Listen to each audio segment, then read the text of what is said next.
பண்டைய காலத்துல தேவர்கள் வாசுகிங்கிற பாம்பை கயிறா பயன்படுத்தி பார்க்கடலை கடைஞ்சி அதிலிருந்து வந்த அமிர்தத்தை குடிச்சாங்க. அதனாலதான் அவங்க ரொம்ப நாளா உயிர் வாழ்ந்தாங்க அப்படிங்கிற ஒரு செய்தி நம்ம எல்லாத்துக்குமே புராண கதைகள்ல கேள்விப்பட்டிருப்போம். அதுக்கு ஆதாரமா இப்போ ஒரு சின்ன விஷயம் சிக்கியிருக்கு.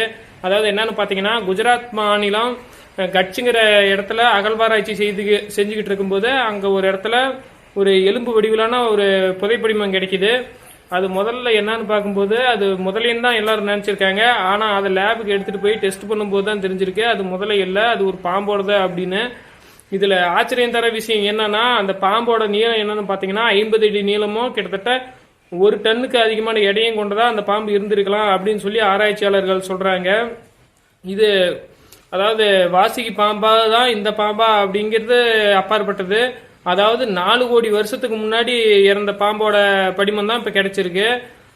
இதுல இருந்து என்ன தெரியுதுன்னா, அந்த காலத்துல இந்த மாதிரி ஒரு உயிரினம் உயிர் வாழ்ந்திருக்குது அப்படின்னு சொல்லி நம்மளால கண்டுபிடிச்சிக்க முடியுது. அப்படி இருந்திருக்கும் போது அந்த உயிரினம் எப்படி இறந்திருக்கும் அப்படின்னு சொல்லி எல்லாருக்கும் ஒரு சந்தேகம் இருக்கும்.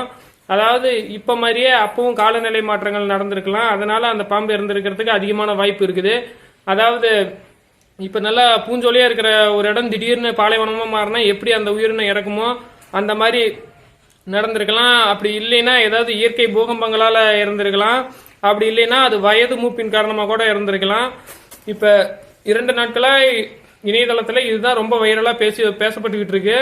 இந்த வீடியோ உங்களுக்கு பிடிச்சிருந்ததுன்னா லைக் பண்ணுங்க, ஷேர் பண்ணுங்க, மறக்காம நம்ம சேனலை சப்ஸ்கிரைப் பண்ணுங்க. தேங்க்யூ.